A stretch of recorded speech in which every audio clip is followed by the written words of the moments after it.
Story 1. The lantern in the trees. I never believed the forest near my hometown was haunted until I saw the light that should not have been there. It was late October, the kind of night when the cold seemed to wrap itself around your bones. I had been hiking all afternoon, and by dusk I was still about an hour from the trailhead. My phone battery was down to 15%, but I was not worried. I knew these woods as well as my own backyard. At least I thought I did. The trail was narrow, winding between towering oaks and maples whose leaves had turned a deep burnt orange. As the sun dipped below the horizon, shadows spilled across the forest floor. I kept walking, confident in my sense of direction. That confidence lasted until I noticed how quiet it had become. The first strange thing I noticed was the absence of sound. The usual chorus of crickets and distant owl calls had vanished. Even the breeze seemed to hold back, leaving the air perfectly still. It was the kind of silence that makes you feel like you are being watched. Then I saw it.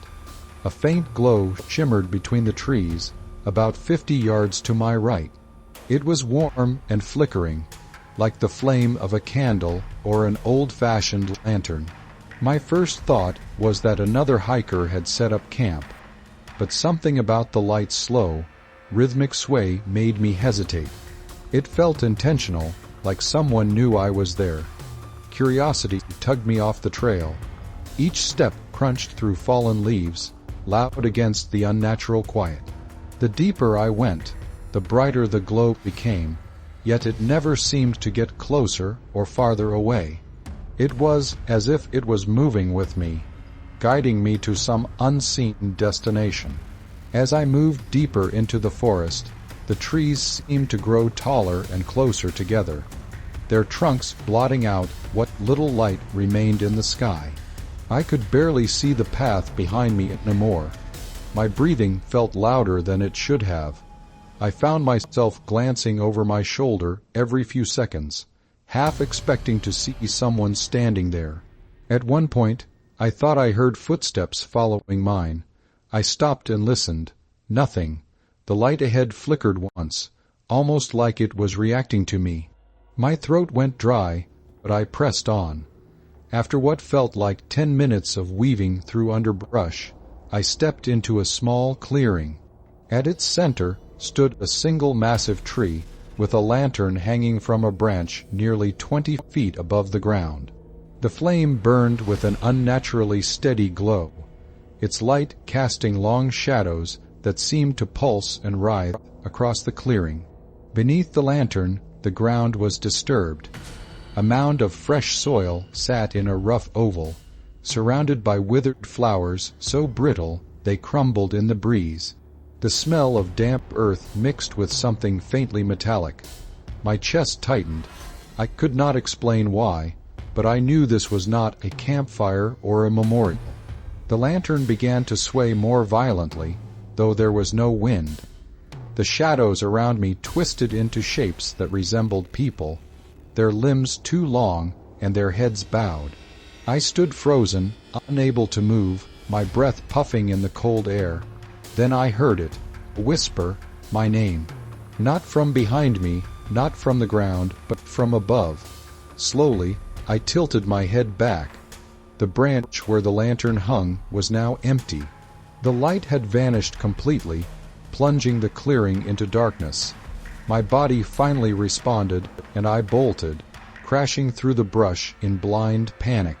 Branches clawed at my jacket, but I did not stop until my boots hit the familiar crunch of the main trail.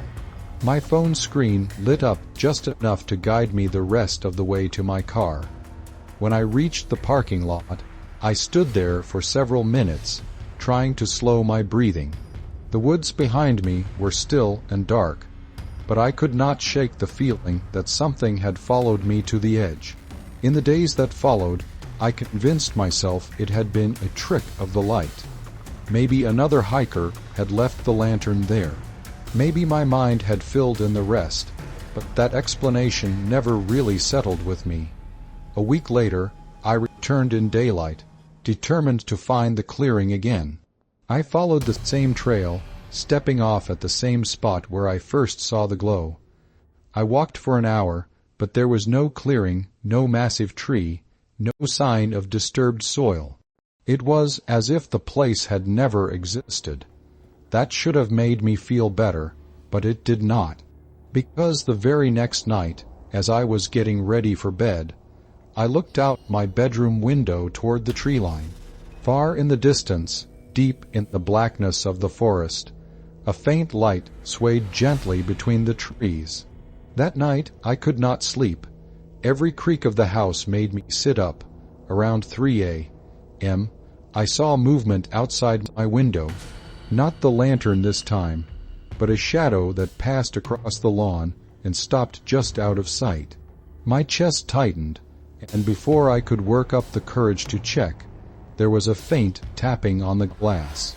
I stayed frozen in bed, every muscle tense, until dawn broke and the tapping stopped. It has appeared every October since. Always in the same spot, always swaying, always waiting. Story 2. The whistling man. The first time I heard the whistle, I thought it was another hiker. The second time, I knew I was alone. Last spring, I took a solo camping trip to a remote pine forest, about 30 miles from the nearest town. I picked this spot because it had no cell service, no electricity, and no traffic noise. Just trees, streams, and the sound of the wind moving through the needles. I wanted silence and solitude.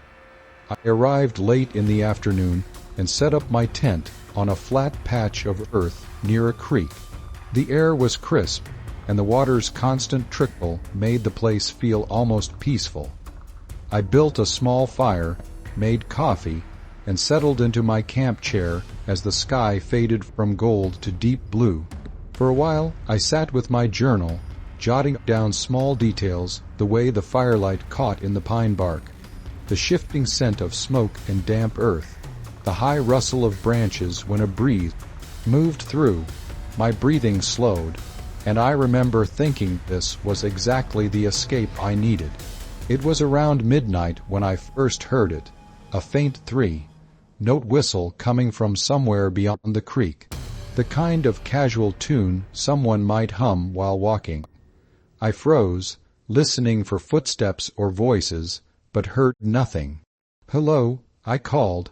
My voice sounded small in the dark. No answer. I told myself it was probably another camper, maybe even a hunter.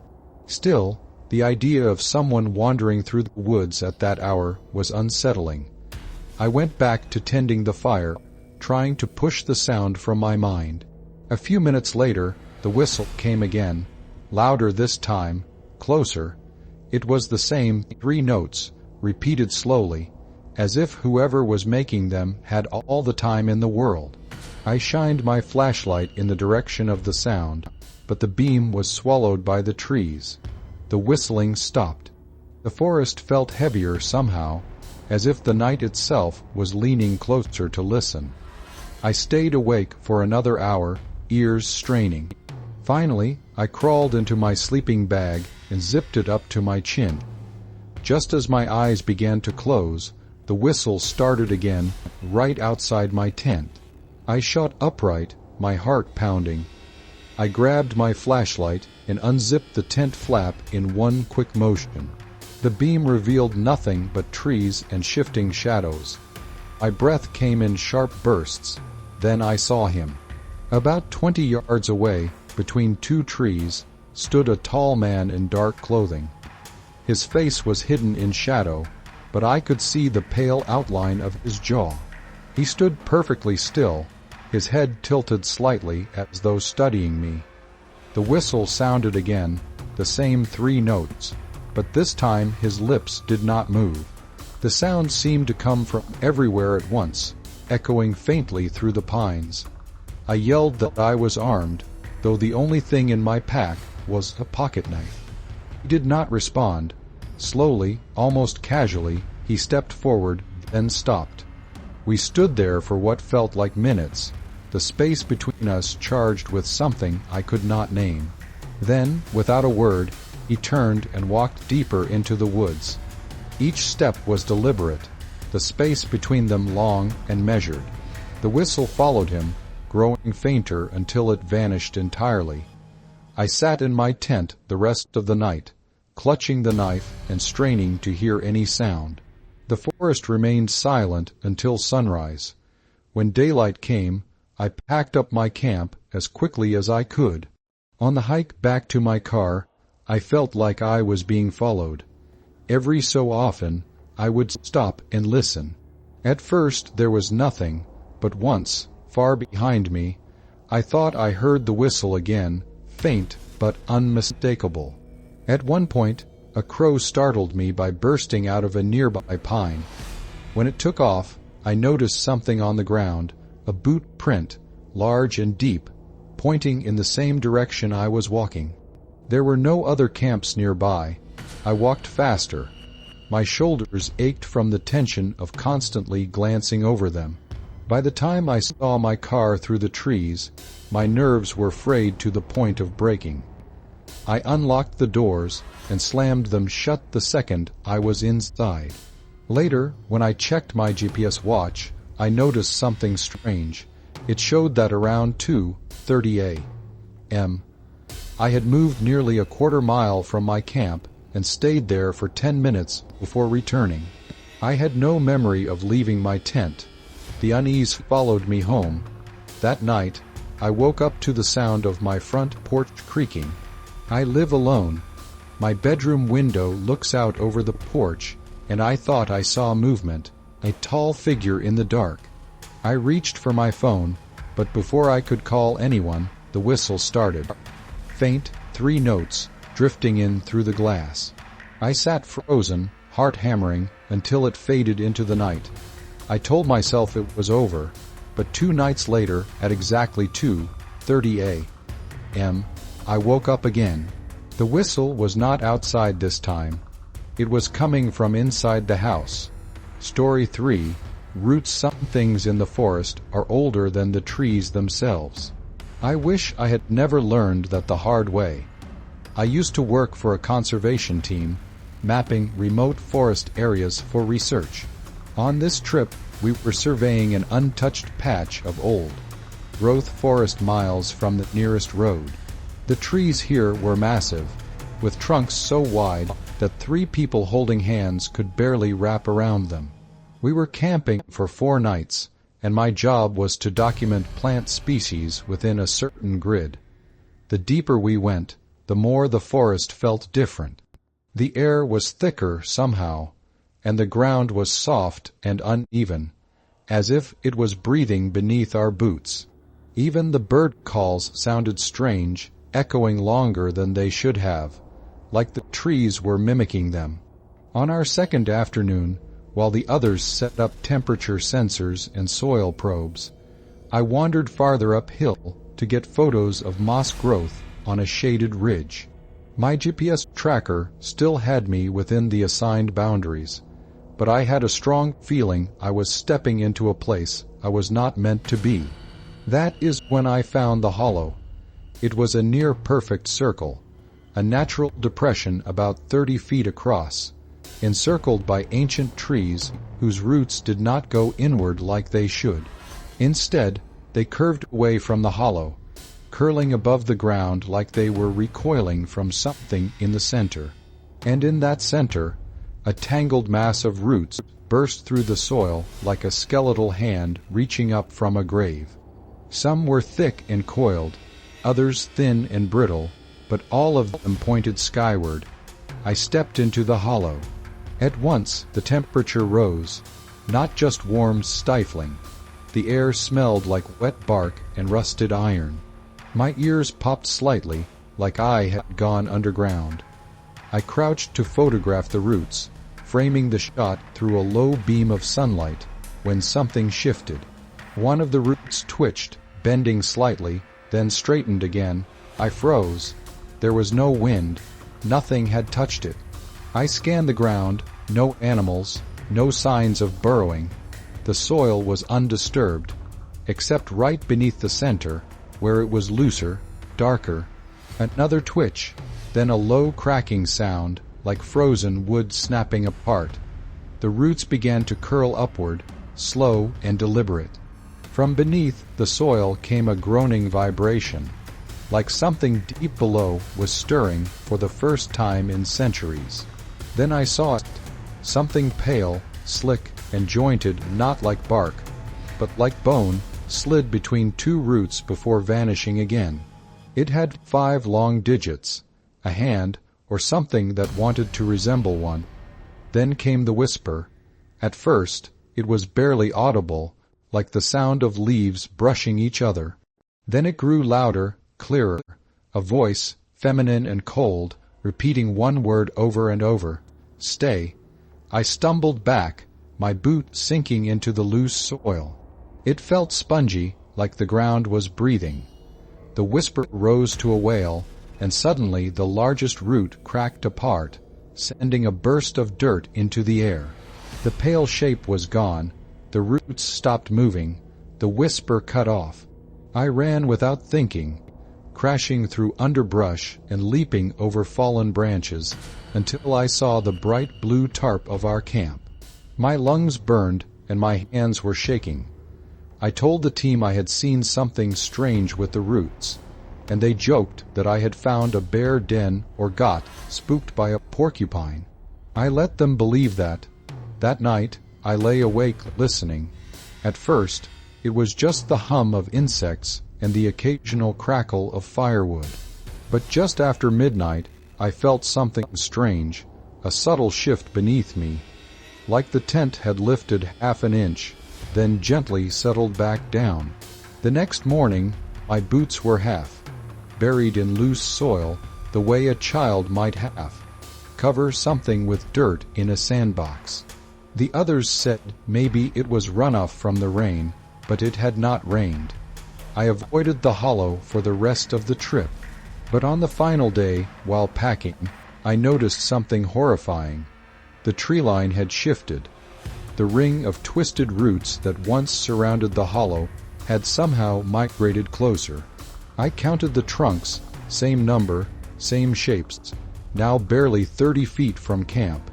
When we got back to the lab, I could not stop thinking about that voice. Stay. I checked my GPS data for that day and saw a 3-minute gap where my position had not updated at all. I did not remember blacking out, but something had clearly happened. A week later, I started hearing strange creaks in the floorboards of my apartment. Not the usual settling sounds, they had rhythm, a pattern, like something shifting slowly below me. One night, just before bed, I heard the faucet in my bathroom turn on by itself. The mirror had fogged, even though there had been no hot water, and written faintly in the condensation was a word. I swear on everything it said, stay. Now, every so often, I wake up to find the corner of my bedroom rug curled back and a patch of bare floor exposed. As if something is checking, measuring, waiting. I do not work in conservation anymore. I do not go into forests. And most of all, I never stay anywhere too long, because I think if I do, it will find me again. Thank you for joining me for these chilling encounters in the woods. If any of these stories made you double, check your locks or look twice at the trees outside your window. You're not alone. I hope you enjoyed this episode. If you did, please give it a like, subscribe to the channel, and hit that notification bell so you never miss a story. Have a terrifying tale of your own, something strange, something unexplained. Send it to your email here, and you might just hear your story in a future video. Until next time, stay safe, stay curious, and whatever you do, don't follow the light. Don't trust the whistle, and don't ever stay too long.